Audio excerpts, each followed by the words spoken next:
Hey folks, back with a quick, or another quick DIY sort of unboxing. Many of you probably seen this already. It's a liquid transfer pump. It's sold by Harbor Freight. There are probably a few videos online with unboxings of this, but they keep updating it. And to be honest, it's only a few years ago that I found out that this even existed. My neighbor across the street was trying to pump gas from an unconventional container into his car, and he pulled out this pump. And then a few years ago, maybe 2 years ago, I borrowed it from another neighbor to pump gas out of a generator I was trying to empty. So this thing is pretty simple. It's I want to keep it in view of the camera. 24-inch hose. The flow rate is up to 6 quarts per minute. It weighs less than half a pound. It's 13 inches long, 1 inch in diameter. It uses 2 D batteries. Since I picked it up from Harbor Freight, I went ahead and picked up 4 D batteries from Harbor Freight. I believe these are the better. They have good, better, and best. One is yellow, one is blue. I forgot the other one, orange maybe, I don't know. So it's battery operated. And they say liquid, but it's not any liquid. And I'll open this up first and I'll just show it to you real quick, and then I'll tell you why I say not just any liquid. I'll tell you that story real quick and we'll be done with the unboxing, right? So we'll pull it out and I'm gonna get rid of this box, throw it down on the floor, and what comes in it is the pump and little leaflet. Now, we never look at these things because it's already put together. Liquid transfer pump has the hose. All right, this side here goes into, it says do not return to store if label removed. Right, this goes in the water, this side. All right, put it this way you can see it, and the liquid comes out of here, whatever you're transferring. The top here has an on-off switch. Sounds pretty clicky, so it's really nice. And 2D batteries, so looks like they go face down. So let's go ahead and put it in.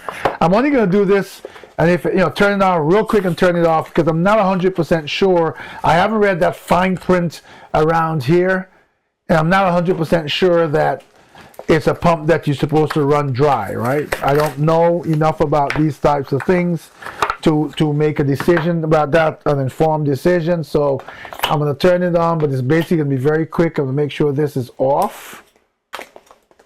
I hope that's off. Yeah. And we'll see if we can hear it. Ready? I don't hear anything. So I can't tell. I don't feel anything either. That's weird. That's really weird. I would have thought that you'd be able to tell. According to what I see here, the battery should go in downwards. 1, 2.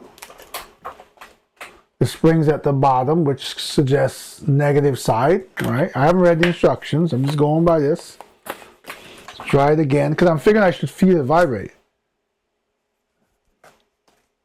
Nothing. Huh. To prevent serious injury, do not use corrosive liquids. Follow precautions. Liquids being pumped.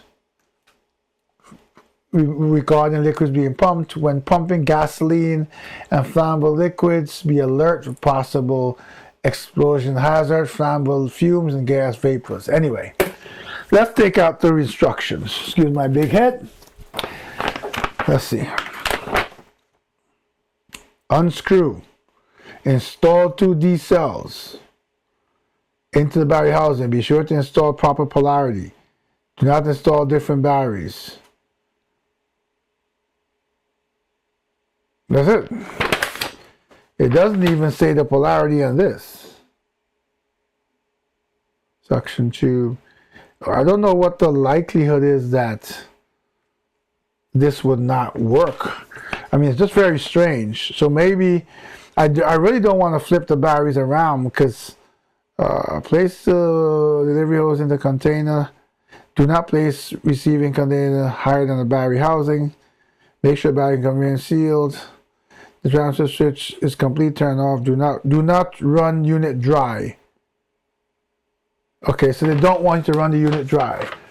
So I'm assuming that there may be something in here, and I will test it later, but I'm assuming there may be something in here. I don't want to test it in here. I can't test it in here. Maybe tested without, it said, okay, so it says maybe tested without fluid for no more than 10 seconds before use. And I can't, it's nothing. I'm gonna do the unthinkable and flip it around, flip the batteries around. Like I said, the polarity to me says usually it's, I don't know, maybe I'm wrong. Maybe the spring does go on the top on this one. Let's hope I'm right, because I'd hate to have to go take this back now. Yep. So here's something interesting about this for all you DIY folks. We all know that generally speaking, when you put a battery in, the way they do the terminals, the flat side goes on the positive of the battery, and the flat bottom of the battery, there's a spring. So the negative usually presses against the spring, and the positive, because you have that little, let me take out the battery here. This is interesting, right? Because I think it's reversed in this top of this battery here, the little piece usually has a flat metal piece in any battery receptacle. The bottom that's all wide usually has the spring. It's the reverse in here. The flat bottom is going against the flat, and the top is going against the spring. Anyway, so that's interesting. So even though this unboxing may not be a big deal to many, it's very interesting to find out that that's the case, right? I'll tell you a quick story, and then I'm done with this. When I bought this at Harbor Freight, and I have a Harbor Freight account, the guy says normally Harbor Freight will tell you can return it in so many days, and if you take any warranty, which you wouldn't take on this, you could return it after how many years or whatever. This thing is $13 and something cents, so it's not something that I would return like that, right? But then he says to me, he marks on the bill, he highlights a number in the bill. He says, if this is opened and used, you cannot bring it back to the store as anything else from Harbor Freight. You have to call this number and deal with them for the return, and it's a $20% restocking fee. And I said, well, why is that the case? And then he said to me, well, you'd be surprised. People take this pump and put it in sewer water and thick oil and all sorts of things and damage the pump, and then they want to bring it back to the store. Because it's the type of device where you can suck any type of thing up into it, and like I said, you could, somebody could see a sewer pipe in a yard or something or somewhere, and decide that if they pumped out the water from it, they could get whatever's out in the bottom. And they do that. Harbor Freight does not want this back. So the deal is it has to go back to the manufacturer. You have to deal with them. However, you have to wrap it or clean it or ship it or whatever. And there's a 20% restocking fee. I'm just saying that to tell you the story of what people do with these things. For $13 and something cents, if I was in a stuck position where this would help me solve the problem and the liquid was sewer water, I would use it, solve my problem, throw this away, and go spend $13 and buy another one. Great value. Harbor Freight, thanks for watching the unboxing. I will leave a link to this item in the description below.